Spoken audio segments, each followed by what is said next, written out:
Neno la Mungu limetusisitiza sana kuenenda ulimwenguni ili tuweze kuhubiri Injili. Na niko hapa kukuambia kitu kimoja. Huwezi kuwa mwaminifu tu au kujiita kwamba ni Mkristo kwa kwenda kanisani. Na hauwezi kuwa Mkristo ambaye ni mwaminifu kwenda kila Jumapili kanisani kama usipogundua haya ambayo nitaenda kukuelezea. Kitu cha kwanza, kanisa ni wewe. Kanisa linaanza na wewe. Mimi na wewe ndio kanisa, na tunatakiwa kuwa makanisa tunayotembea. Na haimaanishi kwamba kwenda kanisani hakufai, hapana. Kanisani ni sehemu ambapo pameandaliwa kwa ajili ya mimi na wewe kwenda kukutana kwa pamoja na kuwa recharged with the word of God, and then uendelee kuhubiri Injili katika maeneo yetu ya kazi, katika maeneo yetu ya biashara, na katika mazingira ambayo tupo au mazingira ambayo tuna influence nayo. So, hauwezi kusema kwamba mimi nimeokoka just because unaenda kanisani kila Jumapili. Hapana. So, wewe kuwa kanisa ndiko kutakapobadilisha dunia, ulimwengu na watu ambao wanakuzunguka. Nini ninachomaanisha? Hauwezi kuleta mguso katika mataifa, katika jamii, katika familia, katika society kama haujaamua kuwa kanisa linalotembea. Ukisoma katika kitabu cha Marko 16:15, nitasoma 16 mstari 15, nitasoma katika jina la Yesu. Na Mungu anasema kwamba akawaambia, enendeni ulimwenguni mote mkaihubiri Injili kwa kila kiumbe. It means yeyote unayekutana naye katika eneo lako la kazi, katika maeneo yako ya biashara, katika ulimwengu huu, nje na ndani ya Tanzania, au katika mazingira ya nyumbani kwako, lazima uhakikishe ni watu ambao wamesikia habari iliyo njema ambayo ni neno la Mungu kutoka kwako. Means wewe unaelekea kuwa balozi, kwa sababu wote tumeitwa ili kuwa mabalozi katika Kristo, kuwa mabalozi wa Yesu. Na akaendelea kusema mstari wa 16, aaminie na kubatizwa ataokoka, lakini asiyeamini atahukumiwa. Sasa ni jukumu lako wewe, mtu wa Mungu, kuweza kuwafanya hawa watu kurudi na kugeuka kwa Mungu ili waweze kuwa wana wa Mungu kama wewe ambavyo ulijua kweli, na ile kweli ikakuweka huru, kwa sababu neno la Mungu linasema nao watajua kweli na hiyo kweli itawaweka huru, mbali na vifungo vya adui, mbali na deception za adui, mbali na uonevu wa adui. Kama neno la Mungu linavyosema katika Matendo ya Mitume 10 mstari 38, anasema kama Yesu in English anasema kwamba as Jesus of Nazareth was anointed with the Holy Spirit and power, akaendelea kuenenda huku na kule akiwaponya na kuwafungua wale waliofungwa na vifungo vya adui na kupokea uhuru wao. That is what you are supposed to do.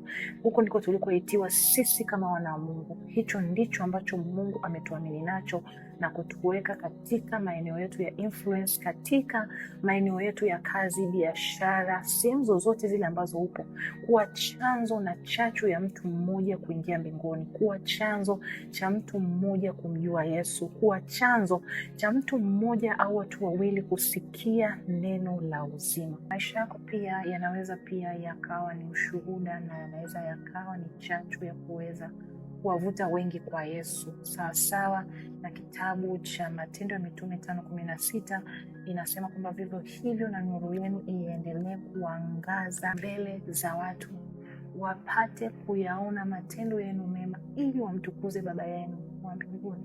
Matendo yetu, tabia, character, the way tunavyoongea, the way tunavyoonekana, the way tunavyoreact, inatupasa tumreflect Kristo, inatupasa tumanifest Kristo. Tabia zetu lazima zienende sawasawa na neno la Mungu. Neno la Mungu linaeleza juu ya matunda ya Roho. Hakikisha kama mwana wa Mungu unayo matunda ya Roho ndani mwako, una practice the fruit of the Holy Spirit.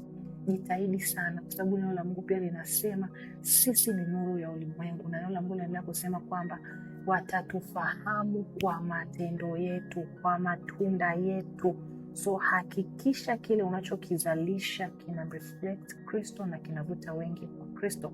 Lakini vile vile neno la Mungu linasema ya kwamba taa haiwashwi ikawekwa chini ya pishi au chini ya kiango. ile inawekwa juu ili iweze kuangaza sehemu zote au kwa watu wote.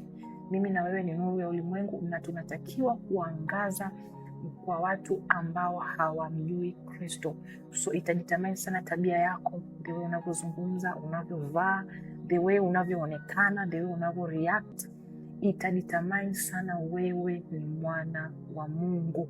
Hakikisha unamdhihirisha Kristo na kuwa sababu ya watu wengi kuweza kumtukuza Mungu kupitia wewe na lifestyle yako, kupitia wewe na maisha yako, kupitia wewe na kazi zako, wakamtukuze Baba yako aliye mbinguni, na neema za Mungu zitaendelea kuambatana na wewe.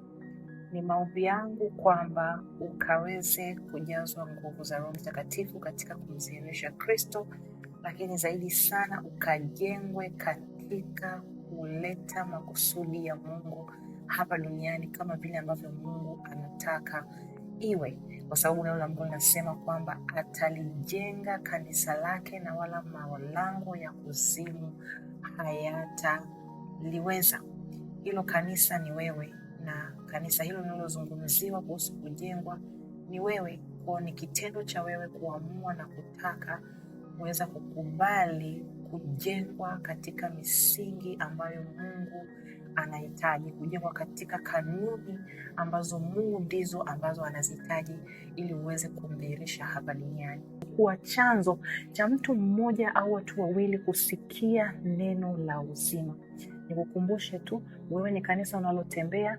Kwenda kanisani haimaanishi kwamba ndo majukumu yako yameishia pale. Hapana, tunapoenda kanisani tunakuwa recharged with the word of God, kwa sababu Mungu anasema walipo 2 au 3 waliokusanyika kwa ajili yangu, kwa neno langu, yeye yuko pamoja na sisi. So tunakuwa recharged with God, with the word of God kupitia utumishi wa Mungu, ili na sisi tukaweze kuenenda ulimwenguni na katika mazingira yetu, katika society, kutamka na kuzungumza na kuhubiri Injili. Siku za mwisho zimekaribia. Make sure uendi mwenyewe mbinguni. Hakikisha unamwambia ndugu, rafiki na jamaa habari za Kristo. Mungu akubariki sana.